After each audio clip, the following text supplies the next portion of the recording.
Salve, colegas de leitura! Sejam muito bem-vindos de volta ao Tábula Rasa. Eu sou o Mark, estou aqui para lhes apresentar, finalmente, a análise do livro de fevereiro, que é o livro de fevereiro. Para aqueles que não viram o primeiro vídeo desse ano, eu falei que faria uma organização em que cada mês eu apresentaria impreterivelmente um livro e definir quais seriam os livros de cada mês do ano, mas não me limitando apenas a eles. Isso apenas para criar uma espécie de espinha dorsal imaginária durante o ano de 2018. Vai ser um ano de trevas, afinal. Então, qual foi o livro de janeiro? Foi o Código da Vinci, de Dan Brown. E o livro de fevereiro foi O Bicho da Seda, de Robert Galbraith, alguma coisa assim. Eu tenho muitas coisas para falar nesse vídeo, mas eu vou tentar ser o mais objetivo possível. Aqui está a estrela do dia. Está danificada. Então, por que eu disse que eu tenho tanta coisa para falar sobre esse livro? Porque ele me chamou a atenção em muitos aspectos. Além daquele que eu coloquei no Instagram sobre a parte de trás do livro. Então vamos lá, vou tentar ser bem breve em alguns pontos e em outros eu vou, nessa questão do personagem humano, digamos assim, eu vou me focar bastante. Então vamos lá. Uma das coisas que me chamou a atenção no livro, primeiro é o fato, acho que é o mais óbvio para quem sabe disso, é que Robert Galbraith, na realidade, é um pseudônimo, um nome alternativo de J.K. Rowling, a autora do Harry Potter. E eu me identifiquei muito, achei muito interessante, quer dizer, eu me identifiquei assim, eu me compadeci, eu achei muito interessante a história desse nome. Qual é a história dele? Basicamente, ela tem um certo apreço por romance policial, queria recomeçar, digamos assim, a carreira literária dela, queria, paralelamente ao interesse de escrever romance policial, ela queria, recomeçar a carreira literária dela nesse campo sem expectativas, e por isso criou um anonimato, Ela criou esse personagem, Robert Galbraith, ela inclusive, eu vi uma entrevista em que ela fala o porquê do Robert Galbraith, Robert porque ela acha o nome bonito, e o Galbraith porque quando ela era criança, ela queria que o nome dela fosse Ella Galbraith, uma coisa assim, e esse Galbraith era um nome que ela nunca viu em lugar nenhum, mas era um nome que ela queria ter para ela. E esse Robert seria um ex-militar que por uma série de razões não ia a público. E ela queria começar sem expectativas, inclusive ela fala uma frase que eu achei muito interessante, que ela diz assim, se eu tivesse feito esse nome ou criado essas histórias sob esse título, se ela quisesse números, vender, adquirir vendas, ela venderia sob o nome de J.K. Rowling, o nome dela mesma. Eu achei isso muito massa. Infelizmente uma pessoa vazou a informação e a grande mídia estourou, com essa realidade. Robert Galbraith na realidade é J.K. Rowling. Eu achei uma pena. Mas de um modo geral, a outra coisa que me chamou a atenção é o fato de que assim, o livro, como ele se passa em Londres, ele retrata de uma forma bem interessante a sociedade, digamos assim, a sociedade londrina, a sociedade inglesa, desde digamos assim, daquela galera de renda mais baixa, sem renda mais baixa, até, digamos assim, grandes nomes, grandes artistas e tudo mais. E de tempos em tempos aparece uma frase de efeito, digamos assim, uma frase pronta, com alguma convicção. E assim, apesar de eu não terminei de ler a saga Harry Potter, eu não li O Chamado do Cuco, eu não li O Carreira do Mal, que é o novo livro, Career of Evil, do Robert Galbraith, da J.K. Rowling. Eu não tenho o costume de ler as coisas dela, mas eu fiquei com a leve sensação de que eu vi uma série de convicções dela aqui, entendeu? Digamos assim, sabe quando você lê um livro e você vê o autor ou a autora nele? Já passaram por isso? É mais ou menos isso. Agora vamos ao ponto que, vamos lá, vou falar uma breve sinopse aqui, falar uma leve crítica e citar o ponto que eu acho, digamos assim, que me chamou mais atenção. A história nos fala de Cormoran Strike, em que ele é um ex-combatente, um ex-militar, que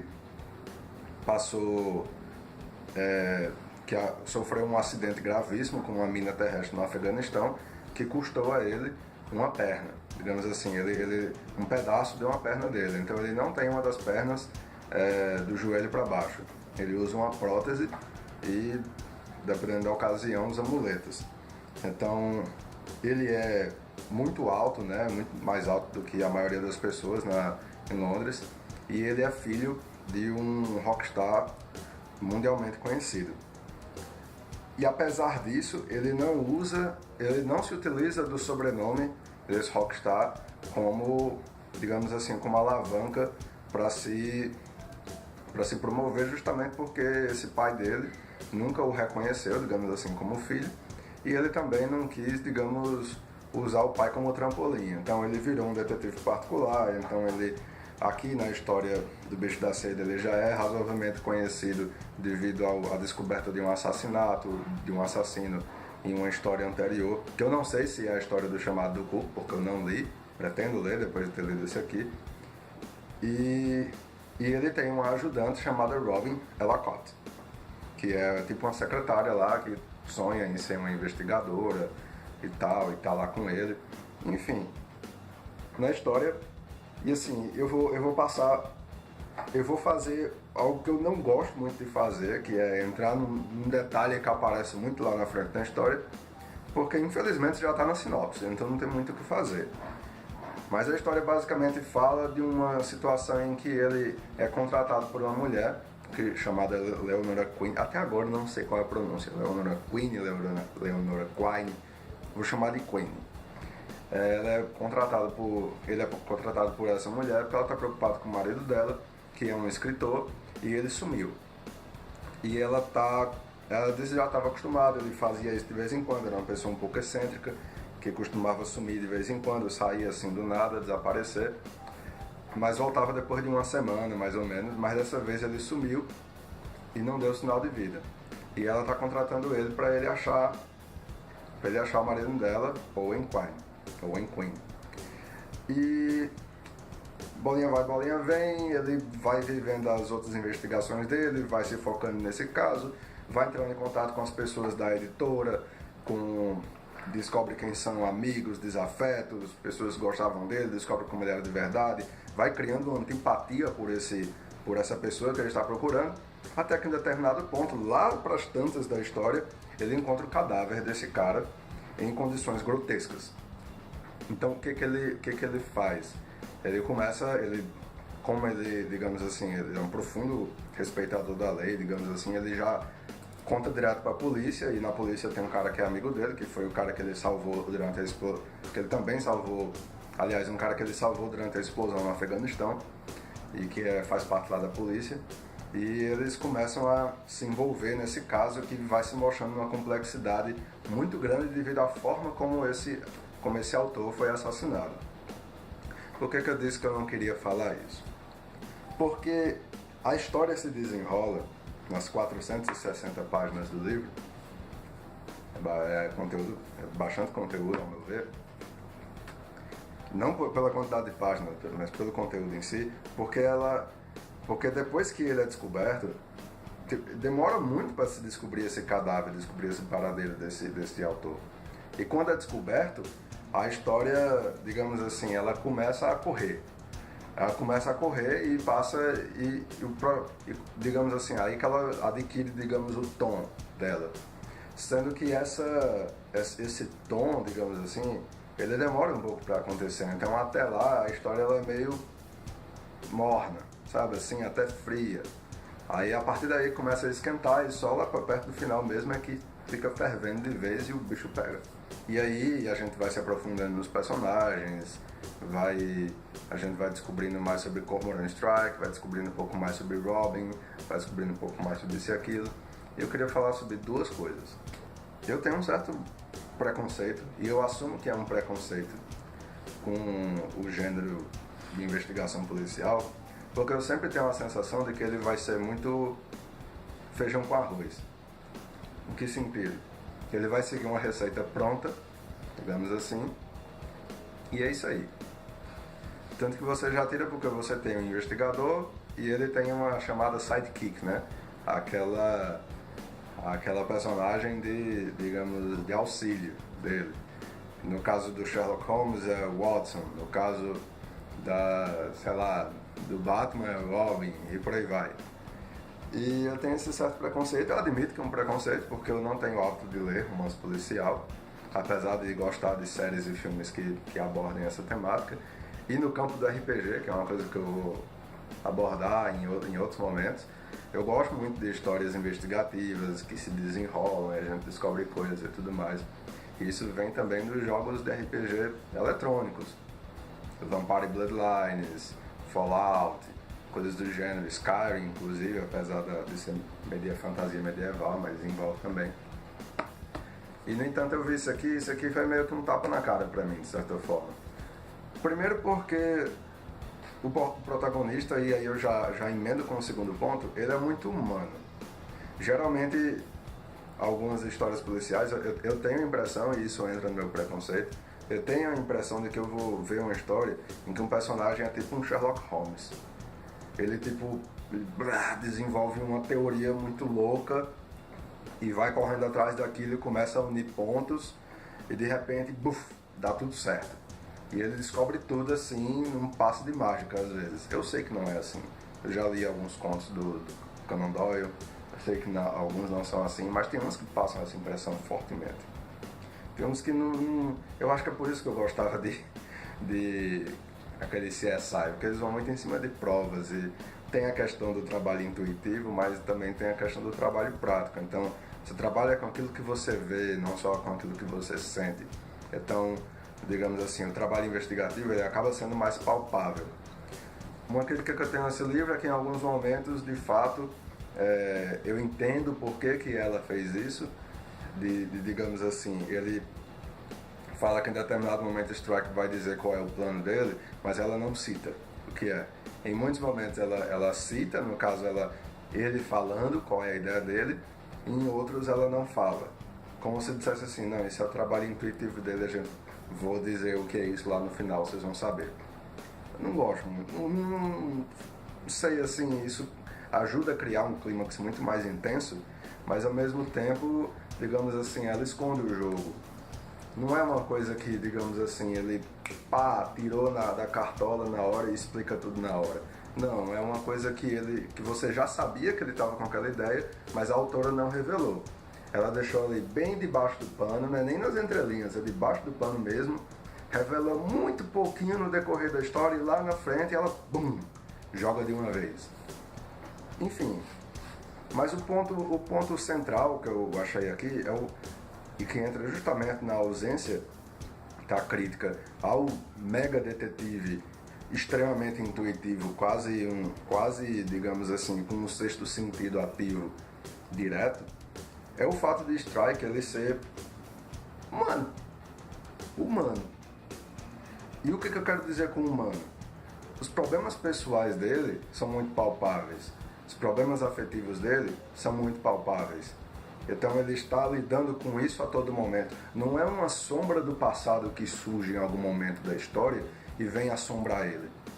Não é um momento específico da história que vem, bate em cima dele e ele tem que lidar com aquilo enquanto resolve digamos assim, uma urgência do caso do assassinato do autor lá, do escritor. É uma coisa que está com ele a todo momento. Como se não bastasse, ele tem cabelos crespos, que é uma característica, digamos assim, não muito vista na Inglaterra. Ele é muito alto e ele é deficiente. Então, em um determinado momento, e eu vou falar isso aqui para ajudar a corroborar com o que eu estou falando, para não deixar o raciocínio quebrado, em um determinado momento, ele não pode andar com prótese porque a perna dele está inchada e ele começa a andar de muleta. No caso, com a perna da calça da perna ausente amarrada, entendeu? E você cria uma imagem desse personagem, por mais que isso, digamos, crie um destaque para ele, poxa, esse cara, ele é deficiente e tudo mais, isso cria uma imagem, digamos assim, etérica dele, porque ele é um personagem diferenciado. Mas o diferenciado dele não é um fator quase sobrenatural, intuitivo, é uma coisa que faz você se identificar, pelo menos ao meu ver, com o fator humano. Ele é um ser humano com limitações e a limitação dele é muito palpável. Não é porque ele é gordo e não consegue correr direito, não é porque ele é muito alto e tem que se abaixar para entrar em determinados lugares. Não, mesmo nos momentos de explosão intuitiva dele, que são os momentos onde ele está com maior sofrimento físico, tanto que ele tem que andar de muleta, precisa de ajuda de algumas pessoas em alguns momentos, você percebe ali palpavelmente que as duas coisas elas acabam andando juntas, digamos assim, esse esforço intuitivo e esse esforço físico devido à limitação. Então é isso que eu quero dizer com o protagonista, ele é muito humano. Você não está ali lidando com um cara que carrega a alcunha de melhor detetive da Inglaterra ou de melhor detetive do mundo. E aqui eu estou me referindo, digamos assim, de forma indireta, mas agora tirando a crítica velada, eu estou me referindo a Sherlock Holmes e Batman. Então você não tem uma característica espiritual, digamos assim. Por espiritual eu quero dizer quase mística por trás daquele personagem. Muito pelo contrário. Muito pelo contrário. Ele resolveu um caso, ficou muito famoso, mas foi só isso. E ele está bastante apagado nessa história, quando a história começa. De modo geral, eu gostei do Bicho da Seda. Lá pelas tantas, eu comecei a conjecturar quem seria esse assassino, o que teria motivado ele. E no final das contas, de todo o leque de possibilidades, ela mostra, digamos assim, na resolução, no grande clímax, a resolução das coisas de uma forma, digamos assim, até bastante tensa. Você fica até pensando, poxa, isso não foi um pouco imprudente, não, do personagem? Será que isso aconteceria mesmo?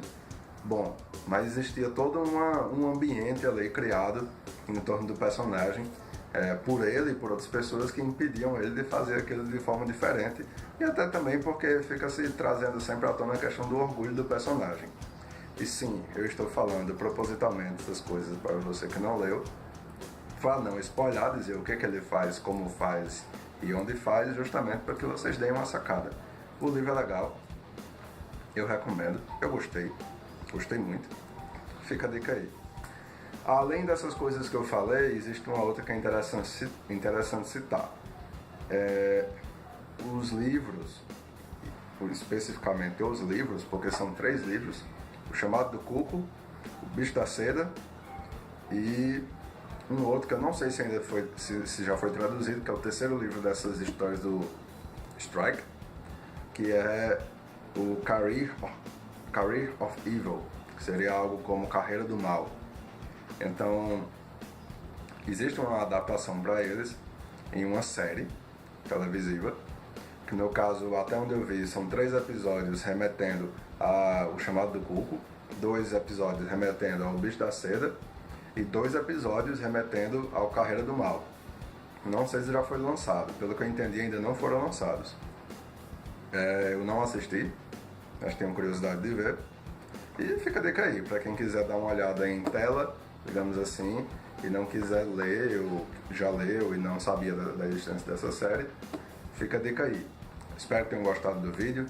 Já vou começar a ler o livro de Márcio e trazer outros vídeos aí que eu falei e outros que eu não falei, certo?